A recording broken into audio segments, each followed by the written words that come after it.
Bueno, vamos a dar paso a la charla de errores innatos de la inmunidad en adultos a cargo de la doctora Orieta Beltrán. La doctora es médico cirujano del Colegio Mayor Nuestra Señora del Rosario, es magíster en genética humana de la Universidad Nacional de Colombia, docente de la Facultad de Medicina y Ciencias de la Salud de la Universidad Militar Nueva Granada de Bogotá y líder del Grupo de Investigación Biogenética y Bioderecho de la Facultad de Medicina de la Universidad Militar Nueva Granada. Recibamos con un fuerte aplauso a la doctora.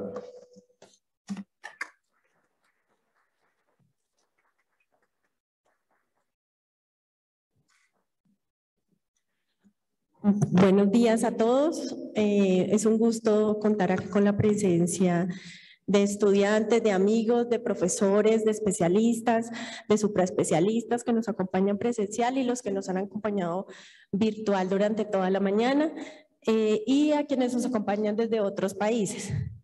La conferencia que les voy a compartir hoy la quise titular Errores congénitos de la inmunidad en adultos, una odisea diagnóstica. Y lo voy a compartir desde el punto de vista de mi experiencia clínica. Cómo fue que aprendí de ellos y precisamente no fue pensando como en los adultos. Entonces el contenido de la charla tiene estos 5 ideas principales. Primera, recordarles una definición de los errores congénitos de la inmunidad, unas generalidades muy grandes de la clasificación, contarles 2 casos clínicos, hablar un poco de la transición que deben tener estos pacientes cuando realmente son diagnosticados en la infancia y tratados desde la infancia y ojalá desde una tamización neonatal hasta el periodo de la adultez y qué mensajes quiero que llevemos todos a casa el día de hoy. Entonces, los errores congénitos de la inmunidad hacen parte de un grupo de enfermedades mendelianas, la mayoría, que son de baja frecuencia, que son muy heterogéneas y que tienen una frecuencia muy baja. O sea, es decir, que en teoría hay pocas personas afectadas. En términos generales, las variantes genéticas que son patogénicas o probablemente patogénicas, es decir, que impactan la función de las proteínas, pueden generar o exceso en la función de la proteína o ganancia en la función de la proteína.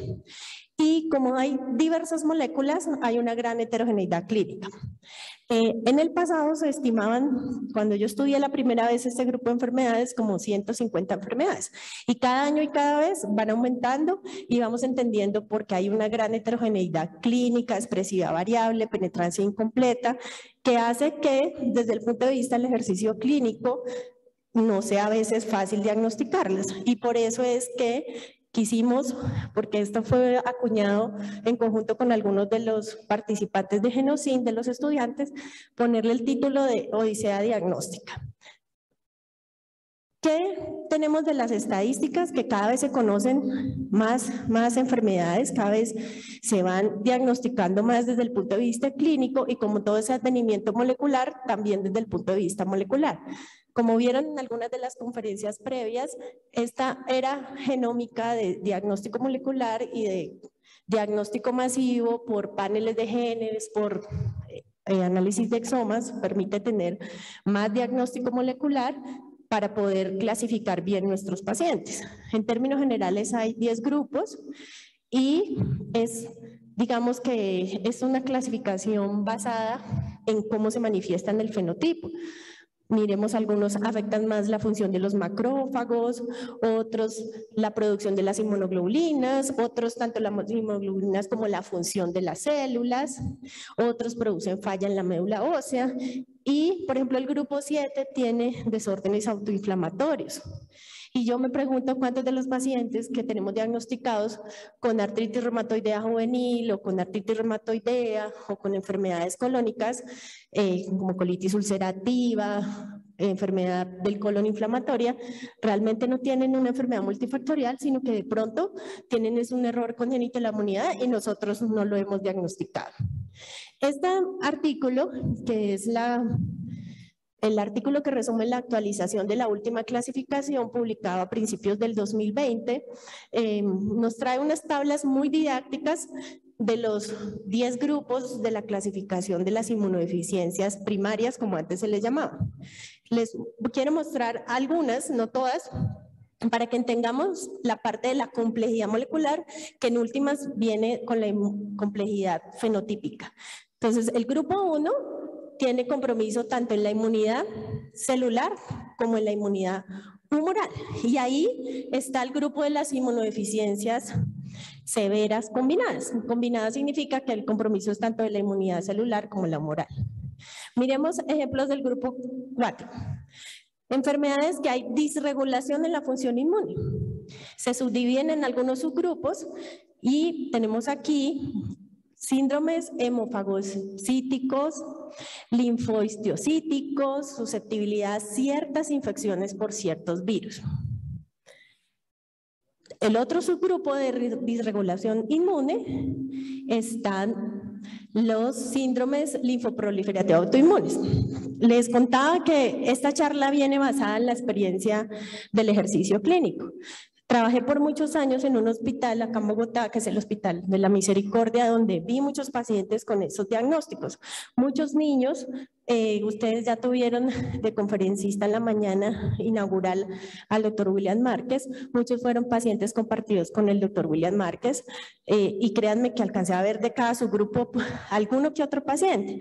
Pero la sorpresa fue cuando ya me desvinculé del hospital y empiezo a ver la parte clínica en otro escenario, donde ya no solo veo niños, sino veo adultos, niños, viejitos, parejas y demás. Entonces, vamos a ver los casos clínicos. Les traje dos. Este caso es la primera vez que lo comparto. Tengo autorización del paciente para compartirlo. No es necesario poner fotos porque el examen físico externo, él es un señor muy normal. Nos conocimos en el año 2016-2017 y miren el motivo de consulta. Necesito ayuda. Estoy enfermo de algo y eso no es de origen psiquiátrico. Estoy enfermo desde que tengo memoria, desde que yo me acuerdo que tengo uso de razón, estoy enfermo. El paciente había estado con un montón de especialistas, internistas, gastroenterólogos, todo tipo de médicos, y le habían mandado al psiquiatra como a manejo, digamos, de que este señor estaba con una enfermedad psicosomática. Él dijo, no, eso no es cierto. Entonces me empezó a contar lo que él se acordaba. Decía que más o menos 8, 9, 10 años de la vida, él se acuerda que siempre tuvo muchas deposiciones, deposición, diarrea líquida, frecuente, recurrente, con tenesmo, con dolor, con gases, con flatulencias. Él lo relacionaba en ese momento con haber comido cosas pues, que un niño de 8 años de pronto va a comer, ¿cierto? Torta negra, chocolate, alimentos aparentemente muy procesados. Y pues las recomendaciones para su familia y su mamá era que, pues, que comiera más saludable. Esas fueron las recomendaciones. A los 20 años, en vista de que pasaba una década sin respuestas, ya adulto joven, entonces por medicina alternativa le sugirieron que cambiara la dieta, entonces que aumentara los vegetales, la fibra, que más o menos cambiara la dieta. Muchos estudios por gastroenterología, endoscopia, colonoscopia, todos informados con los normales. En algún momento se pensó en enfermedad de Crohn, pero eso fue después descartado. Pero miren que cuando fue a la consulta tenía 37 años. 15 años atrás, o sea, a la década de los 20, tuvo una gastroenteritis tan severa, esas diarreas, que perdió mucho peso. Y se pasó mucho tiempo para que él se recuperara. Aquí puse en la parte inferior unas banderitas rojas que quiero que las tengan presentes porque nos deben hacer recordar cositas que nos dan tips para que cuando nos llegue un paciente con alguna de estas enfermedades lo sospechemos. Bueno, uno de los estudios que se pide para diagnóstico y descartar enfermedad de Crohn es la calprotectina, esa fue normal. Y miren que a la revisión por sistemas se le refería cansancio, tendinitis, artralgias, mialgias, por eso le han mandado al psiquiatra, le han mandado antidepresivos, le han mandado analgésicos. Pero el examen físico en sí era un examen físico totalmente normal. O sea, uno lo veía parado o sentado en la consulta como cualquier otro paciente. Y entonces yo me sentía igual así que esta caricatura de ti, que alguien me explique cómo le ayuda a un señor que lleva por lo menos 30 años consultando por unos síntomas que nadie sabe qué es. Y entonces, lo único que yo le dije, bueno, él me llevó una carpeta con lo que él consideró eran las cosas más importantes que él tenía. Habían ahí coproscópicos, corpocultivos, endoscopias, todo lo que ustedes puedan imaginar de gastroenterología, pero yo me sentía igual así. Que alguien me explique qué tiene, a pesar de que, como les dije, aquí hay unas banderas rojitas, pero en ese momento yo no las identifiqué. Pasó un tiempo, unas semanas, y revisé la historia y nos volvimos a ver. En ese momento me contó algo que se le había olvidado contarme, que era que hacía 2 años le había dado una prostatitis aguda y que le había repetido y que le estaba en ese momento repitiendo. Y que miren todo lo que estaba tomando en este momento. Entonces, en ese momento, el control ordenado por urólogo, internista y demás, con la prostatitis aguda se le había mandado todos estos antibióticos. Y el señor venía muy sintomático a nivel urinario y con dolor pues en el perineo por la prostatitis aguda. Obviamente en el interrogatorio pues no habían factores de riesgo para pensar que un hombre de 30 años con vida sexual, heterosexual y prácticas sexuales donde no haya factores de riesgo para pensar que haya prostatitis aguda por otra razón. Entonces ahí miren lo que me pasó a mí. Se me prendió la lucecita. Solo hasta la segunda consulta fue que le paré. Hola, le puse cuidado, puse atención a las banderitas rojas. Ahí fue que se me encendió el chip y dije, voy a dejar de ver a este paciente como un adulto, voy a enfocarlo como aprendí a ver muchos niños. Y entonces me acordé pues de que existen las inmunodeficiencias primarias y que existen unos banderitas rojas que el instituto, una fundación que es la Jeffrey, se me olvidó ahorita el apellido, que nos hace estos recordatorios para que las pensemos. Entonces, esta es la lista de las que hay que pensar cuando atendemos niños. Pero yo les dije, estoy con un adulto.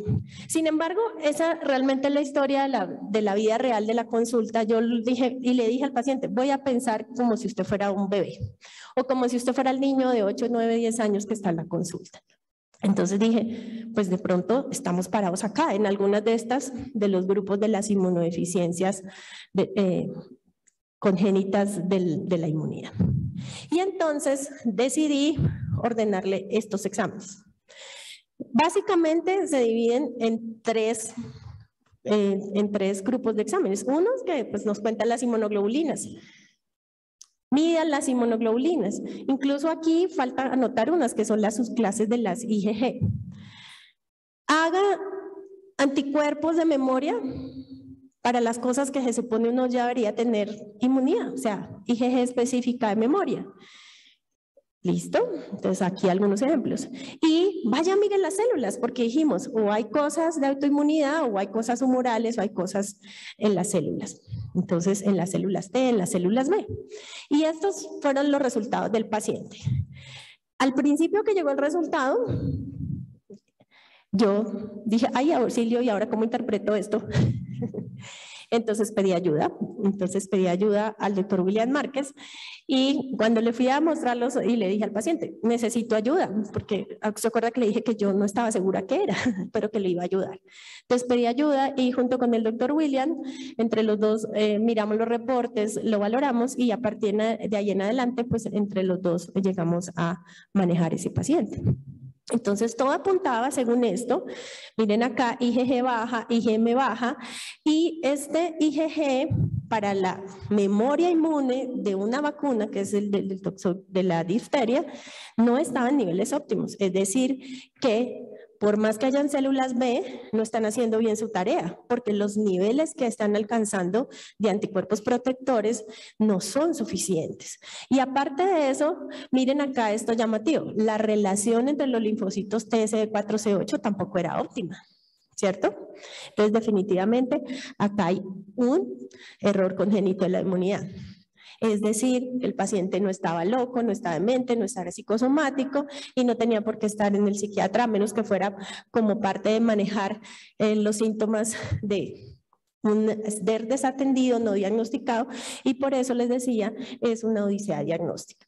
Entonces, la inmunodeficiencia variable común, que es una de las enfermedades del sistema inmune más frecuentes a cualquier edad, pero de las que más se diagnostican en adultos, pertenece al grupo 3, donde los síntomas predominan es porque hay deficiencia de anticuerpos, es decir, de las inmunoglobulinas, principalmente la G, acompañada de la A o la M. Pueden ser ambas o pueden ser la una o la otra. Y miren que acá el recuento también de las células B es importante para ayudarnos a subclasificarla y distinguirla. Entonces, en vista de esos resultados y esa sospecha, resulta que la literatura dice que la inmunodeficiencia variable común, menos del 20% de los pacientes se confirma el diagnóstico molecular. Y yo le dije al paciente, le dije, intentamos hacer la prueba molecular, hagamos un panel, hacemos un exoma, ¿qué queremos hacer? Y él dijo, hagamos un panel dirigido para inmunodeficiencia variable común y vemos a ver cuál es el resultado. Y efectivamente se puede encontrar una mutación en un gen que se ha descrito relacionado con la enfermedad, una variante patogénica que explica entonces el cuadro clínico del paciente. A partir de ese momento la vida del paciente cambió, fue remitido a inmunología clínica y empezó pues manejo de infusión con IgG, ya lleva varios años de manejo, sigue teniendo menos síntomas gastrointestinales, pero la calidad de vida le mejoró. Los dolores, las tendinitis, las mialgias también demoraron, esos síntomas tan bizarros, inespecíficos, que lo pueden hacer confundir a uno con una enfermedad autoinmune o con un dolor crónico o con algo psicosomático. Bueno, este es otro caso, este caso ya se ha presentado previamente en otro evento, por eso lo tengo en inglés. Se trata de una mujer adulta joven, 24 años nos conocimos, y ella llegó remitida más que todo por este antecedente familiar, de una hermana con un diagnóstico clínico desde pequeña de supuestamente un Ehlers-Danlos, que es una enfermedad congénita del tejido conectivo. El papá sufre depresión, asma, la mamá también con hiperlaxitud articular, dolor crónico articular, pero pues sin aparente un Ehlers-Danlos. La hermana ha tenido numerosas luxaciones articulares. Sinceramente yo creía que sí, pues que estaba enfrentada a una paciente que tenía una enfermedad del tejido conectivo. Pero cuando hice la historia clínica, los antecedentes, me llamaron la atención muchas cosas. Entonces, sí, efectivamente ella tenía hiperlaxitud, dolor, hipotonía, pero en la infancia había tenido dificultades de aprendizaje y tenía asma y una lista gigante de alergias. Alergias a medicamentos, alergias a alimentos, alergias ambientales, una variabilidad de alergias muy grande. Y desde ese momento dije, creo que esta paciente tiene realmente una enfermedad congénita del colágeno o tiene dos enfermedades, y así se lo dije a ella. Creo que aquí tenemos que pensarlo desde dos perspectivas. O tenemos una sola enfermedad que explica todo, o tenemos dos enfermedades diferentes. Y bajo esa premisa, entonces, lo que decidí hacer fue hacer dos cosas en simultáneo. Volver a pedir las pruebas funcionales en sangre, las inmunoglobulinas, el recuento de los linfocitos T, B, las citometrías, las subclases de las IgG, todo lo que les conté anteriormente, y un exomatrío. Un exomatrío que implica que se examina el paciente, los dos padres, y ese exomatrío encontró una variante patogénica en un gen de un factor transformante beta 2 que confirma el diagnóstico clínico de una enfermedad congénita del colágeno, que en este caso se llama un síndrome LOES 10. Efectivamente, sí, en el examen físico ya había este diagnóstico, pero los exámenes de las inmunoglobulinas y los demás exámenes sí arrojaron un déficit de la inmunoglobulina G y de la inmunoglobulina A. Conclusión, ¿cuál es el diagnóstico de la niña? Pues de la adulta joven. Otra inmunodeficiencia variable común. Pero miren acá la complejidad del caso. En este caso, Miren que cuando uno se enfrenta a enfermedades poco frecuentes o a enfermedades huérfanas o raras, tiene que tener la mente muy abierta. Tiene que tener la mente abierta hasta incluso a pensar que un paciente puede tener 2 o 3 diagnósticos independientes y que también cada uno son una enfermedad huérfana. Y este caso se ajusta a ese compromiso. Entonces, ¿qué tenía del OES-10? ¿Qué tenía de inmunodeficiencia variable común? Obviamente tenía la hipogammaglobulinemia, también tenía esos dolores crónicos, pero resulta que el OES-10, una enfermedad del tejido conectivo congénita, también tiene un componente inmunológico, o sea que en realidad ya tenía una mezcla de dolores de ambas cosas. Y entonces este caso también lo clasificamos como una odisea diagnóstica, porque la paciente tiene 2 enfermedades independientes, una con error congénito de la inmunidad, que explica gran parte de esas alergias alimentarias, medicamentos ambientales, el asma, pero miren, la inmunoglobulina G. En la primera y la segunda consulta, ella asistió con su madre, siempre fueron como con la idea de que vamos por un Ehlers-Danlos, ¿cierto? Vamos pensando que es un Ehlers-Danlos y resulta que, sorpresa, que no es un Ehlers-Danlos. Este es un resumen de, digamos, una hipótesis de cómo está comprometido el sistema inmune en esta paciente por el hecho de tener esa variante en el factor transformante beta 2. Y el punto es que esta paciente también se le cambió su vida. ¿En qué sentido? También se remite a inmunología en la clínica, está en manejo, está en rehabilitación, está manejada por un equipo dirigido por fisiatría, por el inmunólogo y obviamente se le hizo un asesoramiento genético. Pero en este caso, y si ustedes recuerdan el título inicial de este segundo caso, decía, ¿es el fin de la odisea diagnóstica? Pues nosotros creemos que no. Porque cuando era pequeña hubo cosas que no se explican ni por lo uno ni por lo otro. De esta parte, de la parte de las dificultades de aprendizaje, un desorden endocrino y un trastorno afectivo con una mala respuesta a algunos medicamentos antidepresivos, creemos que además de todo esto, de pronto tiene algo más. Bueno, esos son los 2 casos adultos que quería compartirles. ¿Qué es lo que debería pasar en el mundo real cuando se hace el diagnóstico en la infancia y no después de haber sido personas desatendidas y no escuchadas durante décadas? Porque no estoy hablando solo de años, sino décadas. Pues miremos acá el ejemplo de este grupo italiano donde existe ya un consenso de cómo se debe hacer la transición desde el equipo de pediatría al equipo de adultos. Entonces yo siempre digo que todos estos eventos de capacitación, independientemente o no, de cuál sea la especialidad de los futuros doctores o profesionales de la salud o los que estén participando, van a servir porque esto es un trabajo en equipo y no se necesita ser solamente pediatra para pensar en enfermedades congénitas de la inmunidad. Se necesita trabajar en equipo y tener un programa que tenga unos objetivos claros de cómo se hace la transición. En ellos realmente no hubo transición, ¿no? Estoy mostrando lo que debería pasar en el mundo ideal, cómo se deben abordar desde el punto de vista de lo psicosocial, del manejo. Si algunos de estos pacientes tienen, por ejemplo, terapia de reemplazo de médula ósea, algunos requieren parte de ese manejo. Y existen entonces todas unas recomendaciones basadas en las evidencias de cómo hacer esa transición desde la infancia hasta la adultez. Es decir, que necesitamos médicos internistas, médicos que manejan adultos, médicos generales, neurólogos y demás, que tengan la mente abierta y que recuerden que existe este grupo de enfermedades. Para finalizar, entonces, en este artículo de Elena Pérez, nos resume ella cosas que están en desarrollo para este grupo de enfermedades. Entonces, miren, productos que están en desarrollo, tratando de producir al mismo tiempo tanto inmunoglobulina G como IgM para poderlo administrar a los pacientes. Entonces, todo esto viene en manejo.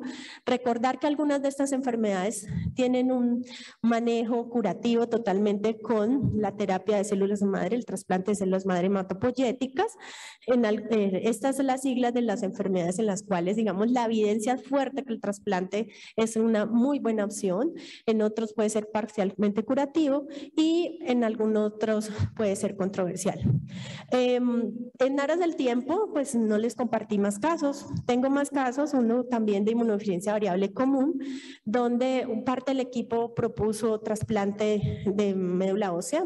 Miren que esa es una indicación que puede ser controversial, pero la idea es mostrarles el panorama general, mostrarles que los adultos también se enferman de enfermedades de la inmunidad y que en todos estos últimos casi que 40 años han habido muchísimos avances en la clasificación de estas enfermedades, en el desarrollo de medicamentos y estamos a puertas, como vieron a la parte de algunas de las preguntas con los otros conferencistas, que pues próximamente terapia génica y el uso de las TCARs o las células T, como quien dice, inteligentes y toda la inmunoterapia, pues ya están a la mano y están parte de las herramientas que podemos usar. Probablemente lo que vendrá próximamente será pues el uso de esos métodos de edición genética, lo de CRISPR, Cas, y demás. Y dijimos que la conferencia iba a terminar con qué mensajes nos vamos a ir a llevar a casa. Entonces, primer mensaje, los errores congénitos de la inmunidad existen, ¿sí? Se estiman que son alrededor de unas 700 enfermedades. Y el segundo es que son muy heterogéneos y eso hace que la expresividad clínica sea muy variable. Obviamente muchos van a ser diagnosticados en la infancia, va a ser más fácil diagnosticarlos de pronto para los pediatras, pero quienes vemos también adultos tenemos que tener la mente abierta a pensar en ellos y para pensar en ellos tenemos entonces también que recordar que existe la lista de las banderas rojas también para adultos. Entonces las vamos a repasar. Entonces, en los adultos, porque generalmente nos aprendemos más las de los niños. Entonces, primera, 1 o 2 más infecciones al oído en el mismo año. Entonces, 2 o más infecciones del oído. 2 o más nuevas infecciones de los senos paranasales en un año en una persona que no tiene alergias. Diarrea crónica con pérdida de peso. Miren que eso era lo que había dicho el señor. Es más, desde chiquito, desde que era niño, también tenía el criterio de diarrea crónica y pérdida de peso. Una neumonía por año, ¿cierto? En por lo menos más de un año. Infecciones recurrentes virales, condilomas, herpes, gripas. Necesidad de manejar algunas infecciones con antibióticos endovenosos. Cuando hay abscesos cutáneos, lo que la gente llama forúnculos, nacidos, recurrentes en la piel o incluso cuando hay abscesos en órganos internos, un absceso hepático, un absceso cerebral. Infecciones de hongos en la piel. Y infecciones que normalmente se parecen a las lesiones que se producen por la familia de las bacterias de la tuberculosis. Y obviamente el último es que conozcamos un antecedente familiar de alguien que en nuestra familia esté confirmado con un error congénito de la inmunidad. Bueno, eso es todo. Preguntas y muchas gracias por su atención.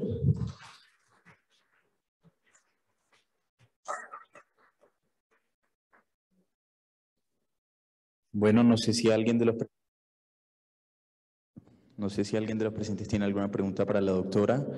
Recuerden que los que están virtual pueden escribir sus preguntas por el chat de YouTube o por la herramienta preguntas y respuestas del chat del Zoom. Entonces, para que por favor hagan sus preguntas. No sé si alguno de los que están virtual tiene preguntas.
especialidad en neumología pediátrica de la Universidad de Buenos Aires, el Hospital de los Niños. También hace parte de alergoinmunología del Ministerio de la Salud de Argentina. Hace parte del equipo de neumología pediátrica del Hospital Militar Central y líder del programa de asma enferma del Eje Cafetero. Por favor, recibamos con un fuerte aplauso a la doctora Betty.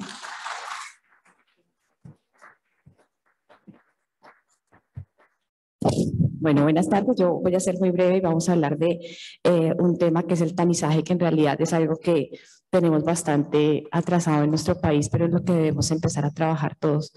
Así que vamos a hablar un poquito de la perspectiva a nivel mundial, a nivel de Latinoamérica y en que estamos en Colombia. Entonces, lo primero es pues que recordemos que es el significado de tamizaje neonatal, y para eso la Organización Mundial de la Salud nos dice que tamizaje neonatal tiene el papel de detectar una enfermedad que pueda ser tratable, que tenga una historia natural que sea adecuadamente entendida y conocida, con una fase que sea asintomática y que tenga el fin de que se pueda iniciar un tratamiento que pueda prevenir síntomas o que pueda retrasar las complicaciones de esta enfermedad. Asimismo nos dice que el tamizaje debe garantizar que el paciente tenga fácil localización, que tenga estudios confirmatorios de la enfermedad, que hayan tratamientos y que tenga un seguimiento a largo plazo, pues que mejore su calidad de vida y el pronóstico de la enfermedad.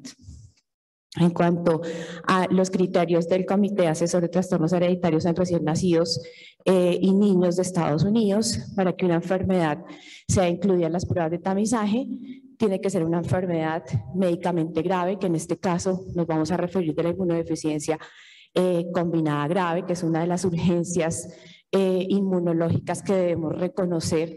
Ante pues la falta del tamizaje debemos estar muy atentos al reconocimiento de la misma.